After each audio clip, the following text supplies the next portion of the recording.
Mesdames, Messieurs, bonjour. Très heureux de vous retrouver pour cette nouvelle émission Power Boost tournée ici en Grèce. Alors on le sait, ce pays traverse une crise économique importante, mais aussi une crise agricole. Cela a d'ailleurs donné lieu à d'importantes manifestations au centre d'Athènes ces dernières semaines. Pourquoi ? Tout simplement parce que le gouvernement actuel a décidé de multiplier par 2 le taux de TVA sur les produits agricoles et aussi de supprimer certains avantages fiscaux pour les agriculteurs, en particulier ceux portant sur les carburants agricoles. Sans plus tarder, je vous invite à retrouver le sommaire de cette nouvelle émission Power Boost. Lors d'une dispute, j'avais dit à Jean-Paul d'aller se faire voir chez les Grecs et je pensais pas qu'il prendrait ça autant au pied de la lettre. V'là qui me ramène un Power Boost tourné là-bas en pleine fête nationale. Donc ce que vous voyez sur les images, c'est pas un cosplay raté des Tortues Ninja, mais bien un défilé militaire pour l'occasion. Mais c'est pas le sujet, vous vous en doutez, les agriculteurs grecs se marrent pas tous les jours non plus. Spiros, un agriculteur que Jean-Paul a rencontré, en parle avec franchise. Et comme qui dit Méditerranée dit huile d'olive, le patron a visité une oliveraie qui marche bien malgré la crise. Quoi ? C'est tout ? Eh bien non, car on a aussi en stock une interview du big boss de New Holland, Carlo Lambro, qui nous parle des perspectives du marché iranien, et bien sûr notre rubrique Le saviez-vous, pour vous aider à briller dans les soirées mondaines et vous la péter grave auprès de jeunes agricultrices qui n'ont pas encore trouvé chaussures à leurs pieds. Ne me remerciez pas. Bon, vous êtes prêts ? C'est parti pour un Power Boost 100% grec, complet, servi avec salade, tomate, oignon, top départ. On parle souvent de baisse des ventes de matériel, mais attention, les prévisions ne sont pas si sombres que cela, puisque d'après Axema, qui représente les constructeurs, le marché français des agroéquipements devrait s'établir à 5,3 milliards d'euros en 2016, soit une baisse attendue de seulement 1,8% par rapport à l'an passé.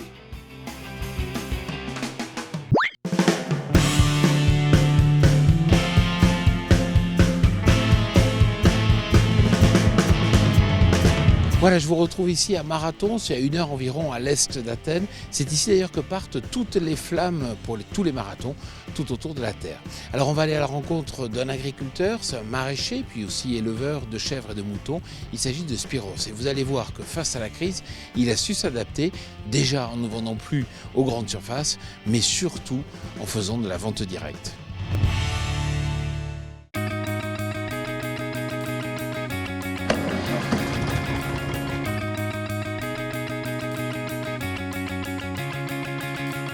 Spiros, bonjour. Bonjour Jean-Paul. Alors, vous êtes agriculteur ici à l'est d'Athènes. Qu'est-ce qui vous énerve particulièrement dans la loi décidée par le gouvernement à l'encontre des agriculteurs ? Ce qui nous énerve aujourd'hui, c'est l'ancienne loi et la nouvelle loi. On n'aura bientôt plus rien à manger. Pas seulement nous, les agriculteurs, mais tout le monde en Grèce. Nous, on ne peut plus vivre avec ce métier. Alors il y a certains points qui sont assez étonnants, comme par exemple le doublement de la TVA qui va passer à 23% sur les produits agricoles. C'est très simple. Les 23% sur la TVA, c'est aujourd'hui quelque chose d'impossible à tenir. On ne peut pas survivre. On va bientôt nous forcer à voler ou à fermer, puisque de toute façon, il faut toujours payer sur le matériel, sur la nourriture, sur les engrais, sur les animaux qu'on achète, et vous voyez bien, ce n'est absolument pas possible pour nous maintenant. Avez-vous encore la capacité à pouvoir acheter des tracteurs, investir dans du matériel ? Assez peu de gens achètent des tracteurs maintenant. C'est devenu vraiment trop cher. En plus, on peut trouver des travailleurs pour seulement 30 € par jour. Cela nous coûte moins cher que d'acheter des tracteurs ou tout autre matériel. Les gens n'ont plus d'argent pour faire de telles dépenses. Et de toute façon, les banques ne prêtent plus. Une autre raison pour ne plus acheter est que nous n'avons pas de grandes propriétés.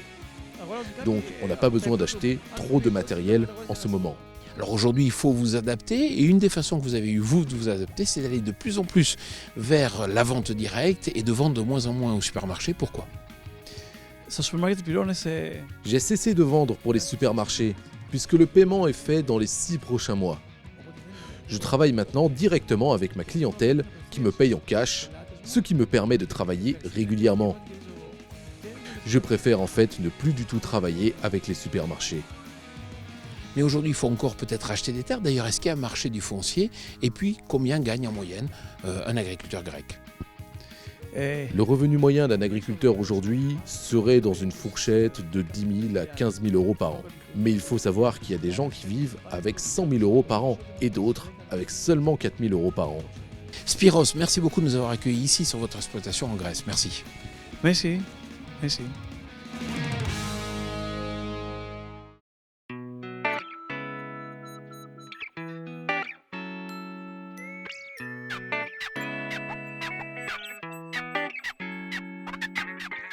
Il faut bien comprendre que les agriculteurs grecs sont exaspérés par la suradministration. Alors un peu comme les Français, ils reprochent effectivement au gouvernement ou à l'administration d'en faire trop de normes, trop de contraintes qui les freinent dans le développement de leur activité.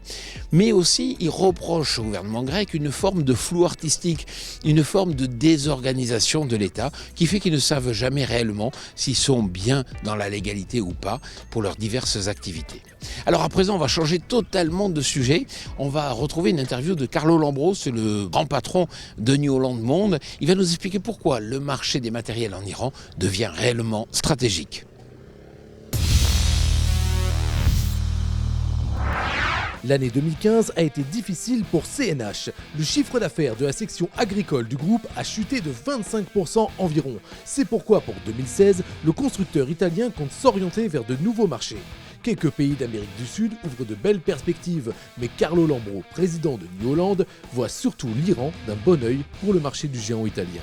Il y a une très bonne perspective en Middle East, c'est un nouveau marché, c'est le marché de l'Iran. C'était un passé un marché très important pour New Holland, pour le groupe Fiat. Nous avons vendu beaucoup d'équipements, maintenant des tracteurs, des machines batteuses. Nous avons déjà un très bon parc de machines là. Il y a besoin de tracteurs, de machines batteuses, de machines nouvelles, ensuite des services après-vente et des pièces de rechange. Il y a un pays de 60 000 habitants. C'est un pays de vocation d'agriculture et c'est un pays qui a beaucoup de potentiel sur les tracteurs et les machines batteuses. Je crois que les dimensions de marché pour rajeunir plus de 1000 machines batteuses, par exemple comme un marché comme la France, et je crois qu'un tracteur, nous pouvons parler d'une opportunité de 20 000 tracteurs. Des chiffres accrocheurs, d'autant plus que le gouvernement invite les constructeurs comme New Holland à s'installer dans le pays. L'avenir nous dira si ces objectifs seront atteints.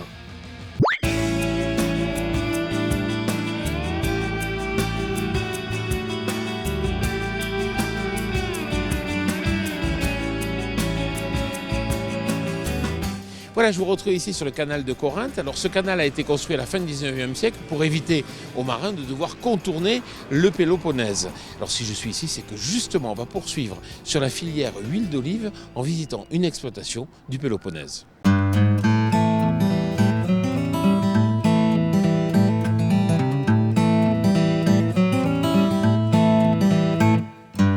Anastasia, bonjour. Bonjour monsieur. Alors vous êtes productrice d'olives et d'huile d'olive. Alors vous produisez ici, vous avez 2500 oliviers, puis vous exportez dans beaucoup de pays, je crois dans 29 pays. Et puis ici nous sommes tout près du théâtre antique d'Épidore et vous faites aussi de la vente directe aux touristes notamment. Alors aujourd'hui, peut-on vivre correctement d'une production d'huile d'olive ?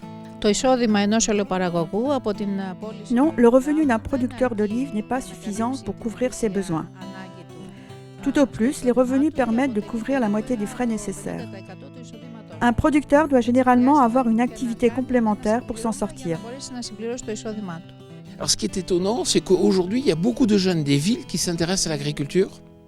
C'est vrai que du fait de la crise, de nombreux jeunes citadins montrent désormais un intérêt marqué pour l'agriculture, mais avec des succès variables. Lorsque des grands-parents agriculteurs peuvent leur transmettre un savoir agricole, ce retour à la terre peut être réussi. Si le lien générationnel est interrompu, le jeune risque de courir à l'échec car il n'y aura pas eu de transmission de savoir et cela est essentiel. Alors vous avez une très belle exploitation, vous exportez dans plusieurs pays, je l'ai déjà dit. Est-ce que vous avez été vraiment impacté par la crise ? Notre entreprise n'est pas trop pénalisée par la crise économique, car notre production est exportée dans 29 pays. Mais là, je me permets de vous parler en tant que femme grecque, qui vit aux côtés de ses concitoyens qui souffrent beaucoup. La crise m'a beaucoup marqué sur un plan purement humain. Ça, c'est sûr.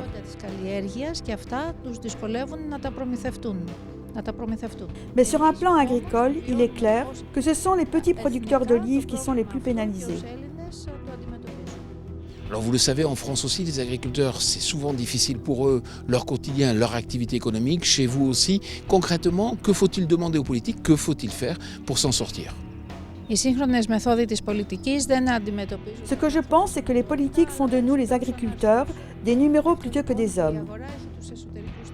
Mais à terme, avec la fin des subventions agricoles, producteurs et consommateurs deviendront plus autonomes, plus indépendants dans les relations économiques et deviendront les seuls régulateurs de l'offre et la demande. Dans tous les cas, l'homme doit avoir sa place sur cette terre, sans penser uniquement au profit. Anastasia, merci beaucoup de nous avoir reçus ici, chez vous, sur votre exploitation, dans le Péloponnèse. Merci pour votre visite et santé. Je vous invite à présent à retrouver notre rubrique « Le saviez-vous » ? En 2015, les immatriculations de moissonneuses-batteuses ont baissé de 12,4% en France par rapport à 2014, alors que celles des autres automoteurs de récolte ont augmenté de 21,1%. Sur les derniers chiffres disponibles, Claas perd 2,9 points de part de marché et reste en tête des ventes. New Holland gagne 5,5 points et maintient sa deuxième position devant John Deere et Casi H.